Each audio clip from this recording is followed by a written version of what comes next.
ओम शांति। आज 28 अगस्त 2025 के बाबा के अनमोल मधुर महावाक्य सुनेंगे। आज की मुरली में बाबा ने एक बहुत महत्वपूर्ण बात बताई है कि बच्चे जुआ का खेल कभी नहीं खेलना चाहिए, क्योंकि अगर हार जाते हैं तो बहुत दुख होता है। तो ये हार और जीत वाला खेल तुम बच्चों को नहीं खेलना चाहिए। ये भ्रष्ट कर्म है। तुम बच्चों को दैवी कर्म श्रेष्ठ बनना है, दैवी धर्म श्रेष्ठ बनना है। ऐसा कोई कर्म नहीं करना है जिसमें टाइम वेस्ट हो। बाबा हम बच्चों को बेहद की जीत पाने का पुरुषार्थ कराते हैं। तो आज की मुरली से पहले गीत बजा है, आखिर वह दिन आया आज। कौन सा दिन? जब हम उत्तम से उत्तम पुरुष इस पुरुषोत्तम संगम युग पर बन रहे हैं। तो बाबा कहते, कोई भी ऐसे खेल जिसमें दुख की फीलिंग आए, जीतने वाला तो खुश होगा लेकिन हारने वाले को तो जरूर दुख होगा, तो ऐसा खेल कभी नहीं खेलना चाहिए। सुनते हैं आज के बाबा के अनमोल मधुर महावाक्य। ओम शांति। मीठे बच्चे, अभी तुम्हारी सुनवाई हुई है। आखिर वह दिन आ गया जब तुम उत्तम से उत्तम पुरुष इस पुरुषोत्तम संगम युग पर बन रहे हो। आज की मुरली से प्रश्न है, हार और जीत से संबंधित कौन सा एक ऐसा भ्रष्ट कर्म है जो मनुष्य को दुखी करता है? उत्तर, जुआ। बहुत मनुष्यों में जुआ खेलने की आदत होती है। यह भ्रष्ट कर्म है, क्योंकि हारने से दुख, जीतने से खुशी होगी। तुम बच्चों को बाप का फरमान है, बच्चे दैवी कर्म करो। ऐसा कोई भी कर्म नहीं करना है जिसमें टाइम वेस्ट हो। सदा बेहद की जीत पाने का पुरुषार्थ करो। आज की मुरली से पहले गीत बजा है, आखिर वह दिन आया आज, जिस दिन का रास्ता तकते थे। ओम शांति। डबल ओम शांति। तुम बच्चों को भी कहना होगा ओम शांति। यहां फिर है डबल ओम शांति। एक सुप्रीम आत्मा शिव बाबा कहते ओम शांति, और दूसरा ये दादा कहते ओम शांति। फिर तुम बच्चे भी कहते हो हम आत्मा शांत स्वरूप है, रहने वाले भी शांति देश के हैं, यहाँ स्थूल देश में पाठ बजाने आए हैं। यह बातें आत्माएं भूल गई है। फिर आखिर वह दिन तो जरूर आया है जब सुनवाई होती है। कौन सी सुनवाई? कहते हैं बाबा, दुख हर कर सुख दो। हर एक मनुष्य सुख शांति ही पसंद करते हैं। बाप है भी गरीब निवास। इस समय भारत बिल्कुल गरीब है। बच्चे जानते हैं हम बिल्कुल शाहूकार थे। यह भी तुम ब्राह्मण बच्चे जानते हो, बाकी तो सब जंगल में है। तुम बच्चों को भी नंबरवार पुरुषार्थ अनुसार निश्चय है। तुम जानते हो यह है श्री श्री, शिव बाबा है श्री श्री। उनकी मत भी श्रेष्ठ ते श्रेष्ठ है। भगवान वाच है ना। मनुष्य तो राम राम की ऐसी धुन लगाते हैं जैसे कि बाजा बजता है। अब राम तो त्रेता का राजा था, उनकी महिमा बड़ी थी। 14 कला था, 2 कला कम। उनके लिए भी गाते हैं, राम राजा राम प्रजा, बसे नगरी जिए दाता, धर्म का उपकार था। तुम शाहूकार बनते हो ना। राम से ज्यादा शाहूकार फिर लक्ष्मी नारायण होंगे। राजा को अन्नदाता कहते हैं, तो बाप भी दाता है। वह सब कुछ देते हैं। वहां कोई अप्राप्त वस्तु होती नहीं जिसके लिए पाप करना पड़े। दुनिया में मनुष्य पाप क्यों करते हैं? कहीं ना कहीं अप्राप्ति की महसूसता आती है तो पाप करते हैं। लेकिन सतयुग के अंदर कोई अप्राप्त वस्तु ही नहीं है किसी के पास भी जो पाप करना पड़े। वहां पाप का नाम नहीं होता। आधा कल्प है दैवी राज्य, फिर आधा कल्प है आसुरी राज्य। असुर अर्थात जिनमें देह अभिमान है, 5 विकार है। अभी तुम आए हो खेवैया अथवा बागवान के पास। तुम जानते हो हम डायरेक्ट उनके पास बैठे हैं। तुम बच्चे भी बैठे बैठे भूल जाते हो। भगवान जो फरमाते हैं वो मानना चाहिए ना। पहले तो वो श्रीमत देते हैं श्रेष्ठ ते श्रेष्ठ बनाने के लिए, तो मत पर चलना चाहिए ना। पहली पहली मत देते हैं देही अभिमानी बनो। बाबा हम आत्माओं को पढ़ाते हैं, ये पक्का पक्का याद करो। ये अक्षर याद किया तो बेड़ा पार है। बच्चों को समझाया है तुम ही 84 जन्म लेते हो, तुम ही तमो प्रधान से सतो प्रधान बनते हो। स्वर्ग को कहा जाता है सुख धाम। बच्चे जानते हैं, क्या जानते हैं? शिव बाबा भगवान हमको पढ़ाते हैं, उनके हम स्टूडेंट हैं। नशा चढ़ाते हैं बाबा, किसके स्टूडेंट है? भगवान के स्टूडेंट है। वह बाप भी है, टीचर भी है, तो पढ़ना भी अच्छी रीति चाहिए, दैवी कर्म भी चाहिए, कोई भ्रष्ट कर्म नहीं करना चाहिए। बाबा कहे कोई भी भ्रष्ट कर्म नहीं करना चाहिए। भ्रष्ट कर्म में जुआ भी आ जाता है, यह भी दुख देते हैं। हारा तो दुख होगा, जीता तो खुशी होगी। अभी तुम बच्चों ने माया से बेहद की हार खाई है। यह है भी बेहद का हार और जीत का खेल। 5 विकारों रूपी रावण से हारे हार है, उन पर जीत पानी है। माया ते हारे हार है। अब तुम बच्चों की जीत होनी है। अब तुमको भी जुआ आदि सब छोड़ देना चाहिए। अब बेहद की जीत पाने पर पूरा अटेंशन देना चाहिए। कोई भी ऐसा कर्म नहीं करना है, टाइम वेस्ट नहीं करना है।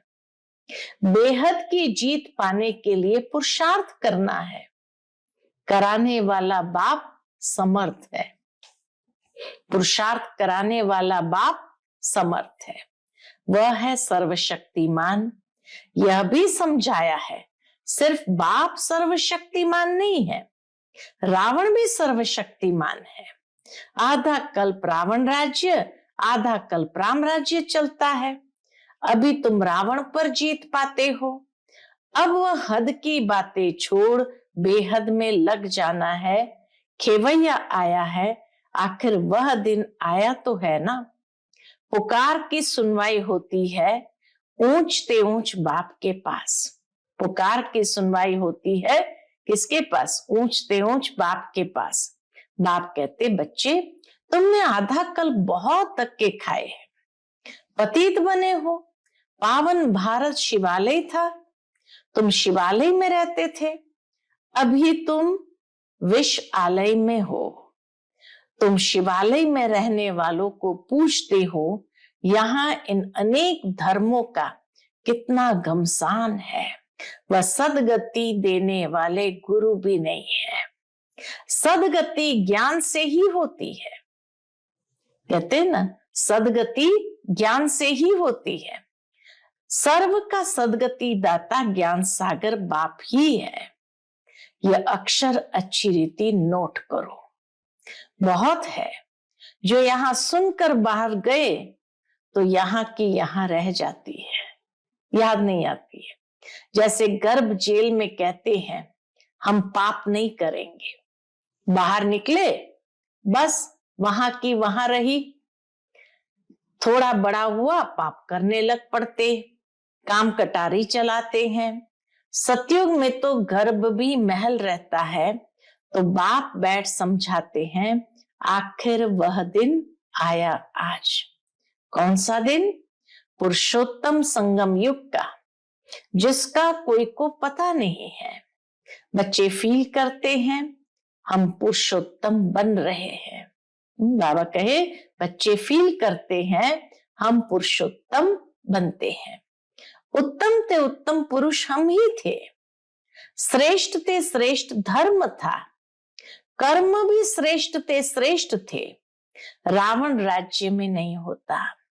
आखिर वह दिन आया जो बाप आए हैं पढ़ाने, वही पतित पावन है, तो ऐसे बाप की श्रीमत पर चलना चाहिए ना। अभी है कलयुग का अंत, थोड़ा टाइम भी चाहिए ना पावन बनने के लिए। 60 वर्ष के बाद वानप्रस्थ कहते हैं 60 तो लगी लाठ। अभी तो देखो 80 वर्ष वाले भी विकारों को छोड़ते ही नहीं है। बाप कहते मैं इनकी वानप्रस्थ अवस्था में प्रवेश कर इनको समझाता हूं। ब्रह्मा बाबा के वानप्रस्थ अवस्था में प्रवेश कर सबसे पहले उनको समझाता हूं। आत्मा ही पवित्र बन पार जाती है, आत्मा ही उड़ती है। अभी आत्मा के पंख कटे हुए हैं, उड़ नहीं सकते। रावण ने पंख काट दिए हैं, पतित बन गई है, कोई एक भी वापस जा न सके। पहले तो सुप्रीम बाप को जानना चाहिए। बाबा कहे वापस घर जाने के लिए पहले तो सुप्रीम बाप को जाना चाहिए। शिव की बारात कहते हैं ना, शंकर की बारात नहीं होती। बाप के पिछाड़ी हम सब बच्चे जाते हैं परम धाम अपने घर। बाबा आया हुआ है इसलिए लेने के लिए, शरीर सहित तो नहीं ले जाएंगे ना। आत्माएं सब पतित है, जब तक पवित्र न बने तब तक वापस जा न सके। घर जाने के लिए जब तक पवित्र न बने तब तक वापस जा न सके।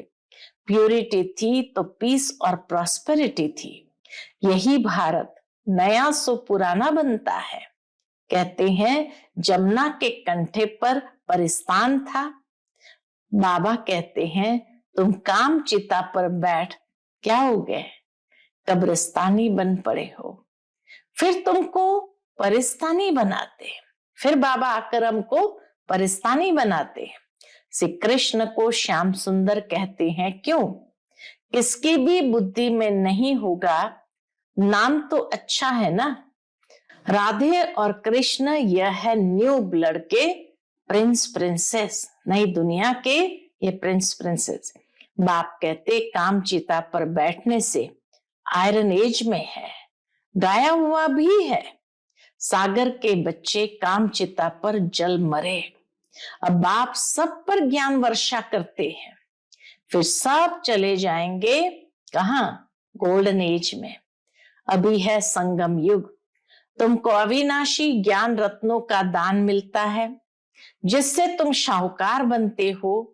ये एक एक रत्न की वैल्यू क्या है? ये एक एक रत्न लाखों रुपए का है। वो लोग फिर समझते हैं शास्त्र के वर्जन्स लाखों रुपए के हैं। तुम बच्चे इस पढ़ाई से क्या बनते हो? पदम पति बनते हो। सोर्स ऑफ इनकम है ना। इन ज्ञान रत्नों को तुम धारण करते हो, झोली भरते हो। वह फिर शंकर के लिए कहते हैं हे बम बम महादेव भर दो झोली। शंकर पर कितने इल्जाम लगाए हैं। ब्रह्मा और विष्णु का पार्ट यहाँ है, यह भी तुम जानते हो। 84 जन्म विष्णु के लिए भी कहेंगे, लक्ष्मी नारायण के लिए भी, तुम ब्रह्मा के लिए भी कहेंगे। विष्णु के भी 84 जन्म, लक्ष्मी नारायण के भी 84 जन्म और ब्रह्मा के भी 84 जन्म कहेंगे। बाप बैठ समझाते हैं राइट क्या है, रॉन्ग क्या है, ब्रह्मा और विष्णु का पाठ क्या है। पाठ सारा यहाँ बचता है। वैकुंठ के खेल पाल देखते हैं, यहाँ तो वैकुंठ नहीं है। मीरा डांस करती थी, वह सब साक्षात्कार कहेंगे। कितना उनका मान है। साक्षात्कार किया, श्री कृष्ण से डांस की, सो क्या स्वर्ग में तो नहीं गए ना। गति सदगति तो संगम पर ही मिल सकती है। इस पुरुषोत्तम संगम युग को तुम समझते हो। विराट रूप की भी नॉलेज चाहिए ना। चित्र रखते हैं, समझते कुछ भी नहीं। अकासुर बकासुर ये सब इस संगम के नाम है। भस्मासुर भी नाम है। काम चिता पर बैठ भस्म हो गए। अब बाप कहते मैं सबको फिर से ज्ञान चिता पर बिठाए ले जाता हूं। बाबा आकर सबको ज्ञान चिता पर बिठाए घर ले जाते हैं। आत्माएं सब भाई भाई है, कहते भी है हिंदू चीनी भाई भाई, हिंदू मुस्लिम भाई भाई। अब भाई भाई भी आपस में लड़ते रहते हैं। कर्म तो आत्मा करती है ना, शरीर द्वारा आत्मा लड़ती है। पाप भी आत्मा पर लगता है, इसीलिए पाप आत्मा कहा जाता है। बाप कितना प्यार से बैठ समझाते हैं। शिव बाबा और ब्रह्मा बाबा दोनों को हक है बच्चे बच्चे कहने का। शिव बाबा और ब्रह्मा बाबा दोनों को हक है किस बात का? बच्चे बच्चे कहने का। बाप दादा द्वारा कहते हैं, बाप शिव बाबा दादा द्वारा कहते हैं, हे बच्चों समझते हो ना, हम आत्मा यहाँ आकर पाठ बजाती है, फिर अंत में बाप आकर सबको पवित्र बनाए साथ ले जाते हैं। बाप ही आकर नॉलेज देते हैं। आते भी यहाँ ही है। शिव जयंती भी मनाते हैं, और कोई देश में तो शिव जयंती मनाने का कोई रस्म ही नहीं है। यही मनाते हैं तो जरूर शिव बाबा यहीं आया होगा। शिव जयंती के बाद फिर होती है कृष्ण जयंती। श्री कृष्ण ही फिर श्री नारायण बनते हैं। फिर चक्कर लगाए, अंत में सांवरा पतित बना है। बाप आकर फिर गोरा बनाते हैं, फिर सीढ़ी उतरेंगे।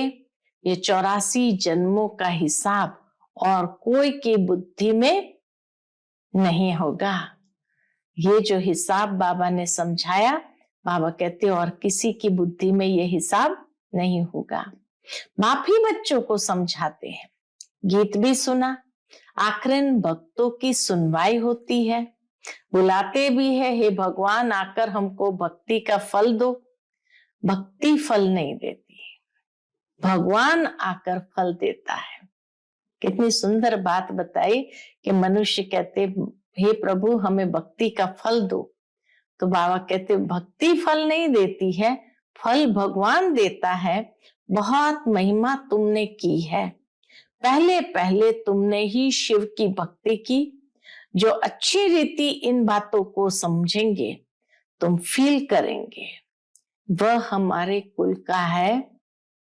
बाबा कहे तुम अच्छी रीति किसको समझाते हो इन बातों को, तो वो फील करेंगे यह हमारे कुल का है।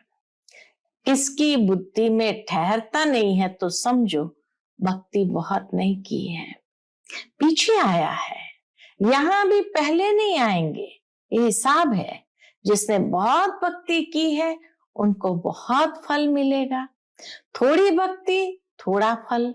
तुम्हारी बुद्धि अब काम करती है। बाबा भिन्न भिन्न युक्तियां बहुत समझाते हैं। अच्छा, मीठे मीठे सिकिलदे बच्चों प्रति माता पिता बाप दादा का याद प्यार और गुड मॉर्निंग। रूहानी बाप की रूहानी बच्चों को नमस्ते। हम सब रूहानी बच्चों की रूहानी माता पिता बाप दादा को याद प्यार, गुड मॉर्निंग और नमस्ते नमस्ते। शुक्रिया बाबा, शुक्रिया। आज की मुरली से धारणा के लिए मुख्य सार है। पहली पॉइंट, एक एक अविनाशी ज्ञान रत्न जो पद्मों के समान है, इनसे अपनी झोली भर बुद्धि में धारण कर फिर दान करना है। पहले जो एक एक अविनाशी ज्ञान रत्न, उसकी वैल्यू को समझो, पद्मों के समान है, उसको अपनी बुद्धि रूपी झोली में भरो, धारण करो, फिर दान भी करो। दूसरा पॉइंट, श्री श्री की श्रेष्ठ मत पर पूरा पूरा चलना है। आत्मा को सतो प्रधान बनाने के लिए देही अभिमानी बनने का पूरा पूरा पुरुषार्थ करना है। आज का बाप दादा का मधुर वरदान हम बच्चों के प्रति है। सर्व के प्रति शुभ भाव और श्रेष्ठ भावना धारण करने वाले हंस बुद्धि होली हंस भव। सर्व के प्रति शुभ भाव और श्रेष्ठ भावना धारण करने वाले हंस बुद्धि होली हंस भव। होली हंस भव। हंस बुद्धि अर्थात सदा हर आत्मा के प्रति श्रेष्ठ और शुभ सोचने वाले, पहले हर आत्मा के भाव को परखने वाले और फिर धारण करने वाले। कभी भी बुद्धि में किसी भी आत्मा के प्रति अशुभ व साधारण भाव धारण न हो। सदा शुभ भाव और शुभ भावना रखने वाले ही होली हंस है। वे किसी भी आत्मा के अकल्याण की बातें सुनते नहीं, देखते नहीं। अकल्याण को कल्याण के वृत्ति में बदल दो।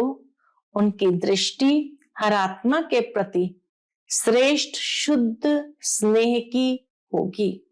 उनकी दृष्टि हर आत्मा के प्रति कैसी होगी? श्रेष्ठ शुद्ध स्नेह की होगी।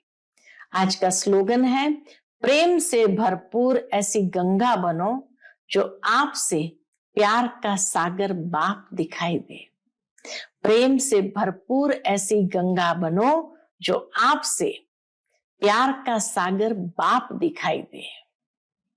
आज का व्यक्त इशारा, सहज योगी बनना है तो परमात्मा प्यार के अनुभवी बनो। उसके अंतर्गत कई भक्त आत्माएं प्रभु प्रेम में लीन होना चाहते हैं और कई फिर ज्योति में लीन होना चाहती है। ऐसी आत्माओं को सेकंड में बाप का परिचय, बाप की महिमा और प्राप्ति सुनाए, संबंध की लवलीन अवस्था का पुरुषार्थ कराओ। लवलीन होंगे तो सहज ही लीन होने के राज को समझ जाएंगे। ये परमात्मा में लीन नहीं होना है, लेकिन उसके लव में लीन होना है। अच्छा, ओम शांति।